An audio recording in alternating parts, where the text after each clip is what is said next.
ओम शांति। 8 सितंबर 2025 के ईश्वरीय महावाक्य। पहले सुनते हैं मुरली के मुख्य पॉइंट्स। बाबा ने कहा, तुम्हें सर्विस बहुत अच्छी रीति करनी चाहिए, तभी लॉटरी मिलेगी। यह बहुत भारी ईश्वरीय लॉटरी है, इससे तुम राजा रानी बनेंगे। जो अच्छी रीति पढ़ते और पढ़ाते हैं वही ऊंच पद पाएंगे। अपनी उन्नति करनी है तो चार्ट में चेक करो, आज सारे दिन में कोई पाप कर्म तो नहीं किया। बाबा ने कहा, अपने ऊपर रहम कर अपनी चलन देखते रहो। अगर भूलें करते रहेंगे तो रजिस्टर खराब हो जाएगा। तुम्हारी दैवी चलन होनी चाहिए। यहाँ तुम आए ही हो पुण्य आत्मा बनने। यज्ञ में कोई भी पाप का काम नहीं करना। अपने दिल से पूछना चाहिए, हम सर्विस करते हैं या सिर्फ खाते और सोते हैं। लास्ट में बाबा ने कहा, आंखें तो सबको हैं परंतु क्रिमिनल हैं, अब उनको सिविल बनाना है। यह समय बेहद के बाप से बेहद का वर्षा लेने का है। अभी जितना चाहे उतना वर्षा लो, नहीं तो फिर बहुत पछताएंगे। अंत समय सबको साक्षात्कार होगा। अब सुनते हैं महावाक्यों को विस्तार से। बाबा ने कहा, मीठे बच्चे, पुण्य आत्मा बनने के लिए जितना हो सके अच्छा कर्म करो, ऑलराउंडर बनो, दैवी गुण धारण करो। प्रश्न, कौन सी मेहनत करने से तुम बच्चे पद्मा पदमपति बनते हो? उत्तर, सबसे बड़ी मेहनत है क्रिमिनल आई को सिविल आई बनाना। आंखें ही बहुत धोखा देती हैं। आंखों को सिविल बनाने के लिए बाप ने युक्ति बतलाई है कि बच्चे आत्मिक दृष्टि से देखो, देह को नहीं देखो। मैं आत्मा हूँ, यह अभ्यास पक्का करो। इसी मेहनत से तुम जन्म जन्मांतर के लिए पद्मपति बन जाएंगे। गीत धीरज धर मनुआ। ओम शांति। यह किसने कहा? शिव बाबा ने शरीर द्वारा कहा। कोई भी आत्मा शरीर बिगर बोल नहीं सकती। बाप भी शरीर में प्रवेश कर आत्माओं को समझाते हैं। बच्चे, अभी तुम्हारा जिस्मानी कनेक्शन नहीं है, यह है रूहानी कनेक्शन। आत्मा को ज्ञान मिलता है परम पिता परमात्मा से। देहधारी जो भी हैं सब पढ़ रहे हैं। बाप को तो अपनी देह है नहीं, तो थोड़े टाइम के लिए इनका आधार लिया है। अब बाप कहते हैं, अपने को आत्मा निश्चय कर बैठो। बेहद का बाप हम आत्माओं को समझाते हैं, उनके बिगर ऐसे कोई समझा न सके। आत्मा आत्मा को कैसे समझाएगी? आत्माओं को समझाने वाला परमात्मा चाहिए। उनको कोई भी जानते नहीं। त्रिमूर्ति से भी शिव को उड़ा दिया है। ब्रह्मा द्वारा स्थापना कौन कराएंगे? ब्रह्मा तो नई दुनिया का रचयिता नहीं है। बेहद का बाप रचयिता सबका एक ही शिव बाबा है। ब्रह्मा भी सिर्फ अभी तुम्हारा बाप है, फिर नहीं होगा। वहाँ तो लौकिक बाप ही होता है। कलयुग में होता है लौकिक और पारलौकिक। अभी संगम पर लौकिक, अलौकिक और पारलौकिक तीनों बाप हैं। बाप कहते हैं, सुख धाम में मुझे कोई याद ही नहीं करता। विश्व का मालिक बाप ने बनाया, फिर चिल्लाएंगे क्यों? वहाँ और कोई खंड नहीं होते, सिर्फ सूर्यवंशी ही होते हैं। चंद्रवंशी भी बाद में आते हैं। अब बाप कहते हैं, बच्चे धीरज धरो, बाकी थोड़े दिन हैं। पुरुषार्थ अच्छी रीति करो। दैवी गुण धारण नहीं करेंगे तो पद भी भ्रष्ट हो जाएगा। यह बहुत बड़ी लॉटरी है। बैरिस्टर, सर्जन आदि बनना तो लॉटरी है ना। बहुत पैसा कमाते हैं, बहुतों पर हुक्म चलाते हैं। जो अच्छी रीति पढ़ते पढ़ाते हैं वह ऊंच पद पाएंगे। बाप को याद करने से विकर्म विनाश होंगे। बाप को भी घड़ी घड़ी भूल जाते हैं। माया याद भुला देती है, ज्ञान नहीं भुलाती है।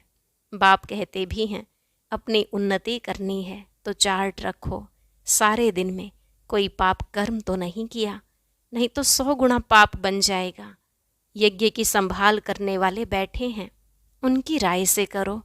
कहते भी हैं, जो खिलाओ जहाँ बिठाओ, तो बाकी और आशाएं छोड़ देनी हैं, नहीं तो पाप बनता जाएगा।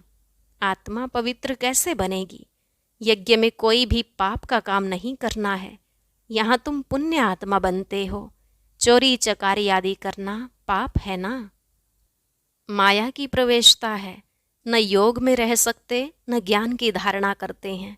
अपने दिल से पूछना चाहिए, हम अगर अंधों की लाठी न बने तो क्या ठहरे? अंधे ही कहेंगे ना। इस समय के लिए ही गाया हुआ है धृतराष्ट्र के बच्चे। वह है रावण राज्य में, तुम हो संगम पर। राम राज्य में फिर सुख पाने वाले हो। परमपिता परमात्मा कैसे सुख देते हैं किसकी बुद्धि में नहीं आता। कितना भी अच्छी रीति समझाओ फिर भी बुद्धि में नहीं बैठता। अपने को जब आत्मा समझें तब परमात्मा का ज्ञान भी समझ सकें। आत्मा ही जैसा पुरुषार्थ करती है ऐसा बनती है। गायन भी है, अंतकाल जो स्त्री सिमरे। बाप कहते हैं, जो मुझे याद करेंगे तो मेरे को पाएंगे, नहीं तो बहुत बहुत सजाएं खाकर आएंगे। सतयुग में भी नहीं, त्रेता के भी पिछाड़ी में आएंगे। सतयुग त्रेता को कहा जाता है ब्रह्मा का दिन। एक ब्रह्मा तो नहीं होगा, ब्रह्मा के तो बहुत बच्चे हैं ना। ब्राह्मणों का दिन फिर ब्राह्मणों की रात होगी। अभी बाप आए हैं रात से दिन बनाने। ब्राह्मण ही दिन में जाने के लिए तैयारी करते हैं। बाप कितना समझाते हैं, दैवी धर्म की स्थापना तो जरूर होनी ही है। कलयुग का विनाश भी जरूर होना है। जिनको कुछ भी अंदर में संशय होगा तो वह भाग जाएंगे। पहले निश्चय फिर संशय हो जाता है। यहाँ से मरकर फिर पुरानी दुनिया में जाकर जन्म लेते हैं, विनश्यंती हो जाते हैं। बाप की श्रीमत पर तो चलना पड़े ना। पॉइंट तो बहुत अच्छी अच्छी बच्चों को देते रहते हैं। पहले पहले तो समझाओ तुम आत्मा हो, देह नहीं, नहीं तो लॉटरी सारी गुम हो जाएगी। भल वहाँ राजा अथवा प्रजा सब सुखी रहते हैं, फिर भी पुरुषार्थ तो ऊंच पद पाने का करना है ना। ऐसे नहीं सुखधाम में तो जाएंगे ना, नहीं, ऊंच पद पाना है। राजा बनने के लिए आए हो, ऐसे सयाने भी चाहिए। बाप की सर्विस करनी चाहिए। रूहानी सर्विस नहीं तो स्थूल सर्विस भी है। कहाँ मेल्स भी आपस में क्लास चलाते रहते हैं। एक बहन बीच बीच में जाकर क्लास कराती है। झाड़ धीरे धीरे वृद्धि को पाता है ना। सेंटर्स पर कितने आते हैं, फिर चलते चलते गुम हो जाते हैं। विकार में गिरने से फिर सेंटर्स पर भी आने में लज्जा आती है, ढीले पड़ जाते हैं। कहेंगे यह बीमार हो गया। बाप सब बातें समझाते रहते हैं। अपना पोता मेल रोज देखो, जमा और ना होती है, घाटा और फायदा। आत्मा पवित्र बन गई अर्थात 21 जन्म के लिए जमा हुआ। बाप की याद से ही जमा होगा, पाप कट जाएंगे। कहते भी है ना, हे पतित पावन बाबा आकर हमको पावन बनाओ। ऐसे थोड़े ही कहते कि विश्व का मालिक आकर बनाओ। नहीं, यह तुम बच्चे ही जानते हो। मुक्ति और जीवन मुक्ति दोनों हैं पावन धाम। तुम जानते हो हम मुक्ति जीवन मुक्ति का वर्षा पाते हैं। जो पूरी रीति नहीं पढ़ेंगे वह पीछे आएंगे। स्वर्ग में तो आना है, सब अपने अपने समय पर आएंगे। सब बातें समझाई जाती हैं, फौरन तो कोई नहीं समझ जाएंगे। यहाँ तुमको बाप को याद करने के लिए कितना समय मिलता है। जो भी आए उनको यह बताओ कि पहले अपने को आत्मा समझो। यह नॉलेज बाप ही देते हैं जो सभी आत्माओं का पिता है। आत्म अभिमानी बनना है। आत्मा ज्ञान उठाती है। परमात्मा बाप को याद करने से ही विकर्म विनाश होंगे। फिर सृष्टि के आदि मध्य अंत का ज्ञान देते हैं। रचयिता को याद करने से ही पाप भस्म होंगे। फिर रचना के आदि मध्य अंत के ज्ञान को समझने से तुम चक्रवर्ती राजा बन जाएंगे। बस यह फिर औरों को भी सुनाना है। चित्र भी तुम्हारे पास हैं, यह तो सारा दिन बुद्धि में रहना चाहिए। तुम स्टूडेंट भी हो ना, बहुत गृहस्थी भी स्टूडेंट होते हैं। तुमको भी गृहस्थ व्यवहार में रहते कमल फूल समान बनना है। बहन भाई की कभी क्रिमिनलाई हो न सके। यह तो ब्रह्मा के मुख वंशावली है ना।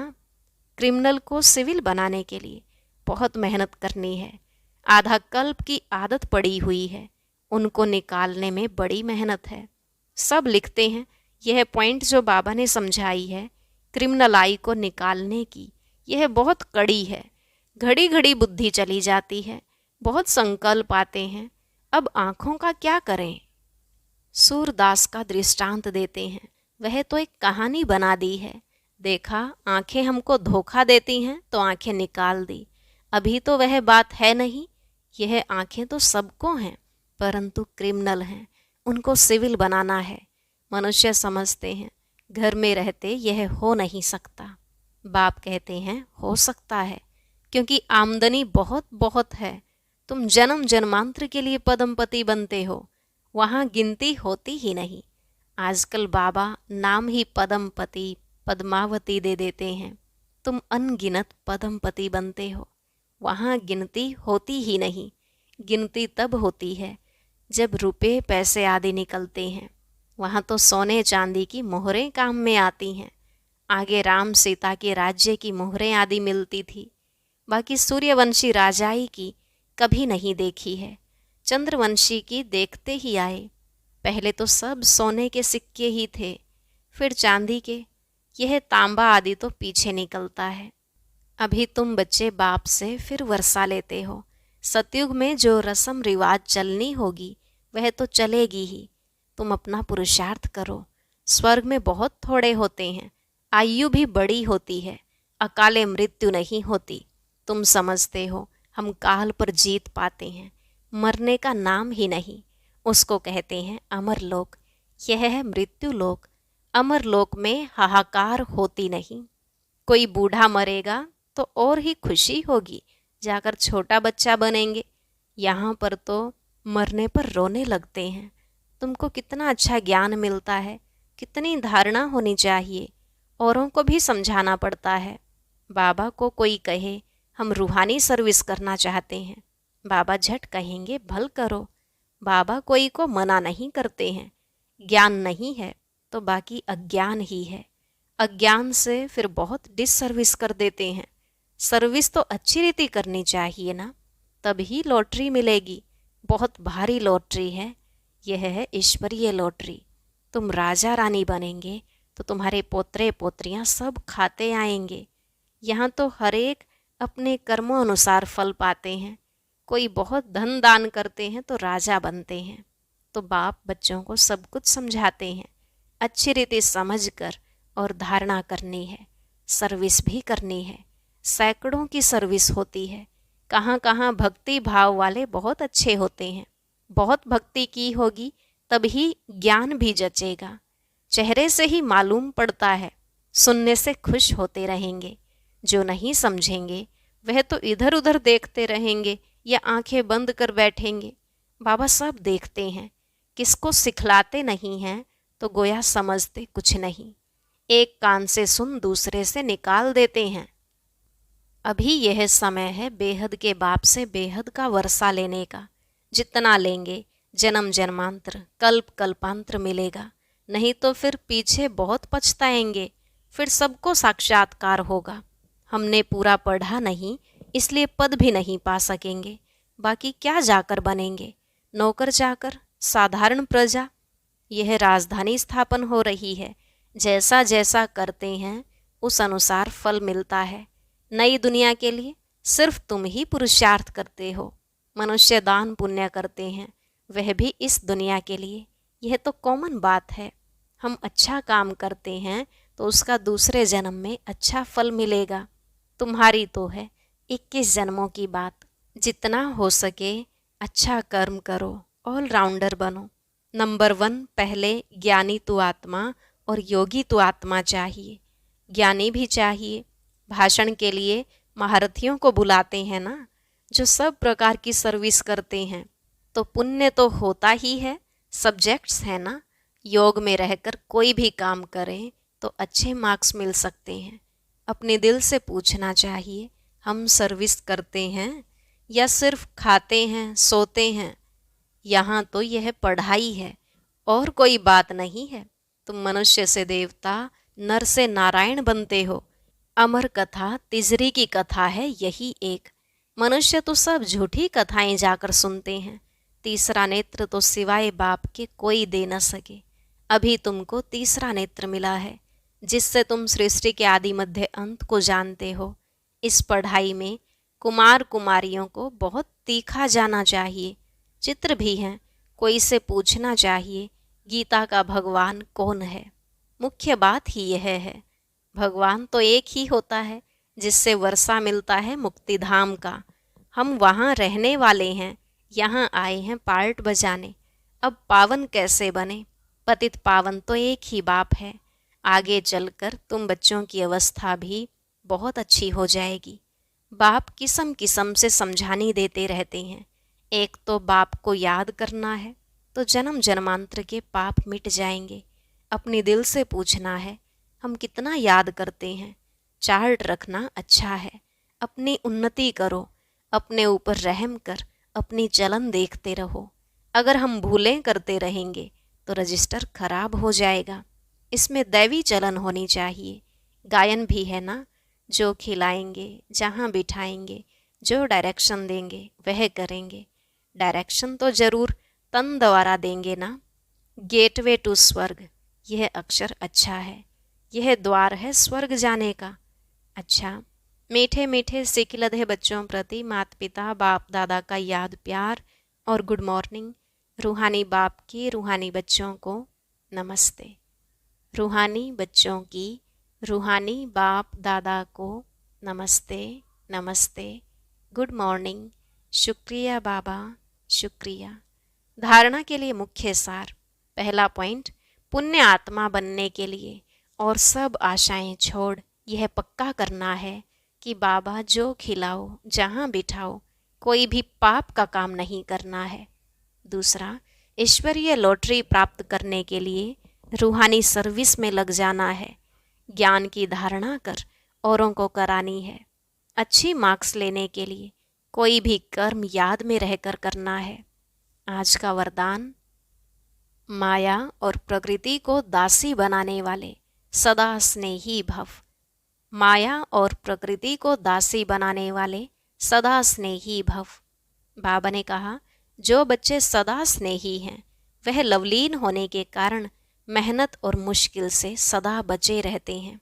उन्हों के आगे प्रकृति और माया दोनों अभी से दासी बन जाती, अर्थात सदा स्नेही आत्मा मालिक बन जाती। तो प्रकृति माया की हिम्मत नहीं, जो सदा स्नेही का समय व संकल्प अपनी तरफ लगावे। उनका हर समय हर संकल्प है ही बाप की याद और सेवा के प्रति। स्नेही आत्माओं की स्थिति का गायन है, एक बाप दूसरा ना कोई, बाप ही संसार है। वे संकल्प से भी अधीन नहीं हो सकते। स्लोगन, नॉलेजफुल बनो तो समस्याएं भी मनोरंजन का खेल अनुभव होंगी। नॉलेजफुल बनो तो समस्याएं भी मनोरंजन का खेल अनुभव होंगी। अव्यक्त इशारे, अब लगन की अग्नि को प्रज्वलित कर योग को ज्वाला रूप बनाओ। इस कलयुगी तमो प्रधान जड़जड़ी भूत पुराने वृक्ष को भस्म करने के लिए संगठित रूप में फुल फोर्स से योग ज्वाला प्रज्वलित करो। लेकिन ऐसी ज्वाला स्वरूप की याद तब रहेगी जब याद का लिंक सदा जुटा रहेगा। अगर बार बार लिंक टूटता है तो उसे जोड़ने में समय भी लगता, मेहनत भी लगती और शक्तिशाली के बजाय कमजोर हो जाते हो। ओम शांति। अब सुनते हैं आज का अव्यक्त ज्ञान मोती। इसके लिए ऊपर दिए गए बॉक्स पर क्लिक करें।